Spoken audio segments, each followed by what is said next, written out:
अस्सलाम वालेकुम। तो यार मैं इंस्टाग्राम में आप लोगों के डीएम्स पढ़ रहा था, तो वहां पर एक आदमी का इनबॉक्स आया हुआ था जिसमें उसने सवाल पूछा हुआ था कि आज के टाइम पे GTX 750 Ti ग्राफिक्स कार्ड किस तरह का ग्राफिक्स कार्ड है, हमें किस तरह की परफॉर्मेंस प्रोवाइड कर सकता है अगर हम गेमिंग के स्पेसिफिकली यहाँ पर बात करें, और इसके अलावा इसकी प्राइस टैग क्या मिलेगी, एंड यहाँ पर अगर इसके बेंचमार्क्स की बात करें तो हमें कैसी परफॉर्मेंस मिलने वाली है। तो मैंने सोचा यार क्यों ना इस पर एक वीडियो बनाई जाए, क्योंकि आप लोगों की क्यूरी इस ग्राफिक्स कार्ड को लेकर जरूर होगी कि 2023 में ये ग्राफिक्स कार्ड आप लोगों के लिए किस तरह का साबित हो सकता है। तो welcome back to my channel. आज की इस वीडियो में GTX 750 Ti का हम यहाँ पर फुल टाइम पोस्टमार्टम करने वाले हैं एंड उसकी रिपोर्ट में आप लोगों को कुछ ही देर में पेश करने वाला हूँ। तो GTX 750 Ti ग्राफिक्स कार्ड के बारे में बात करें तो ये हमारा कौमी ग्राफिक्स कार्ड भी कहलाता है, क्योंकि ये एक ऐसा ग्राफिक्स कार्ड है जिसकी प्राइस टैग भी ठीक है एंड आपको परफॉर्मेंस भी काफी अच्छी मिलती है। मार्केट्स पर आपको काफी तादाद में देखने को मिलता है एंड जितने भी लोगों ने आज तक अपने बड़े पीसी बिल्ड्स किए हुए हैं उन सब ने किसी न किसी वक्त में इस ग्राफिक्स कार्ड को यूज जरूर किया होता है। तो सिंपली अगर बात करूं मैं यहाँ पर स्पेसिफिकेशंस की, तो सिंपल जो स्पेसिफिकेशंस है वो यही है कि DirectX 12 का ये ग्राफिक्स कार्ड है, 2 GB वाला ये ग्राफिक्स कार्ड है एंड GDDR5 है, 128 बिट इसकी मेमोरी बस है। तो ये थे यहाँ पर बेसिक से स्पेसिफिकेशंस जो कि एक डिसेंट 2 GB वाले ग्राफिक्स कार्ड में आपको देखने को मिलते हैं। यहाँ पर इस ग्राफिक्स कार्ड की सिंपली खास बात ये कि यहाँ पर ये ग्राफिक कार्ड आपको गेमिंग के लिए सही परफॉर्मेंस प्रोवाइड करता है जिस तरह ये अपने प्राइस टैग में आता है। प्राइस की बात करें तो ये ग्राफिक्स कार्ड पाकिस्तानी मार्केट्स पर करेंटली आपको 16,000 तक में इजीली देखने को मिल जाएगा। प्राइस यहाँ पर थोड़ी सी ऊपर नीचे हो सकती है, डिपेंड करता है कि आप कहां से बाय कर रहे हैं और कंडीशन कैसी है। OLX पर जाते हैं तो मे भी आपको वहां पर और ज्यादा ग्राफिक्स कार्ड कम में कॉस्ट कर सकता है। यार मुझे लिटरली अभी वो टाइम याद आ रहा है कि आज से तकरीबन 2018 की बात है शायद, जब ये ग्राफिक्स कार्ड 6 से लेकर 8,000 के दरमियान सेल होता है। यार मतलब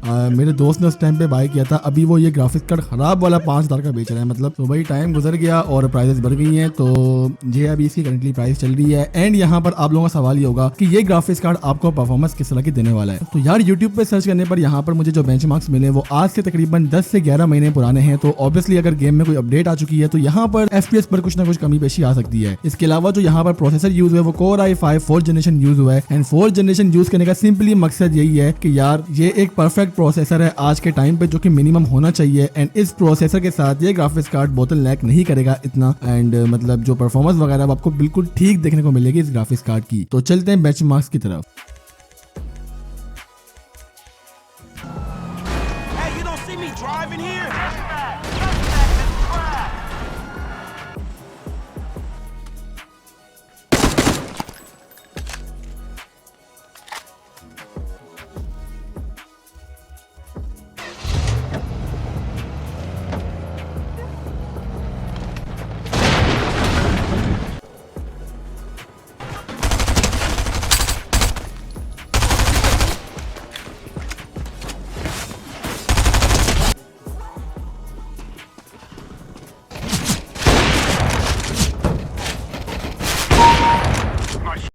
तो बेंचमार्क्स आपने देख लिए होंगे, आपको अंदाजा हो चुका होगा कि अभी ये ग्राफिक्स कार्ड आपको किस तरह की परफॉर्मेंस प्रोवाइड कर सकता है। इन माय ओपिनियन अगर आपके पास बजट कम है एंड आप मतलब एक ग्राफिक्स कार्ड बाय करना चाहते हैं तो ये ग्राफिक कार्ड आपके लिए अच्छा साबित हो सकता है। वरना जो इसके साथ वाले ग्राफिक्स कार्ड है लाइक GT 1030 जिसकी परफॉर्मेंस इससे थोड़ी कम है और प्राइस टैग इसी के दरमियान है, तो मैं यही बोलूंगा कि अगर आपके पास एक टावर वाला पीसी है तो GTX 750 Ti बाय करें। अगर तो आपके पास डेस्कटॉप है 750 Ti नहीं लग सकता वहां पे तो आपको GT 1030 यूज करना पड़ेगा। एंड अगर थोड़ा एडवांस में जाएंगे तो आप यहाँ पर GTX 760 यूज कर सकते हैं 2 GB वाला, जो कि आपको 1 से 2,000 रुपए इससे ऊपर कॉस्ट करेगा। या फिर आप RX 560 2 GB यूज कर सकते हैं। मतलब और भी ग्राफिक्स कार्ड आसपास हैं इसके, लेकिन करंटली हम सिर्फ इस वीडियो की बुनियाद पे बात करें तो GTX 750 Ti आप 16,000 रुपए में पाकिस्तानी मार्केट से बाय कर सकते हैं। एंड या ये ग्राफिक्स कार्ड एक अच्छा ग्राफिक्स कार्ड है जो कि आपको गेमिंग वगैरह सब चीजें प्रोवाइड कर सकता है। तो कैसी लगी आज की ये वीडियो? अगर आप चाहते हैं मैं इसी तरह तमाम और भी ग्राफिक्स कार्ड के बारे में स्पेसिफिकली वीडियो बनाऊं कि आपको किस तरह की परफॉर्मेंस दे सकते हैं, तो आप मुझे नीचे कमेंट करके बता सकते हैं। इसके अलावा अगर आपको कोई भी क्वेश्चन है तो आप मुझसे नीचे कमेंट करके पूछें या फिर इंस्टाग्राम पर आके मुझसे पूछ सकते हैं। एंड लास्ट में ये कहना चाहूंगा कि अगर आप परेशान है कि आपने कौन सा पीसी बाय करना चाहिए ग्राफिक डिजाइनिंग के लिए, तो राइट साइड पे जो वीडियो दिख रही है उस पर क्लिक करके जान सकते हैं और कौन से ऐसे ग्राफिक्स कार्ड हैं जो कि आप बाय नहीं कर सकते 2023 के अंदर, जिनको मैं बिल्कुल भी रिकमेंड नहीं करूंगा। तो वो जानने के लिए आप लेफ्ट साइड पे जो वीडियो दिख रही है उस पर क्लिक करके जान सकते हैं।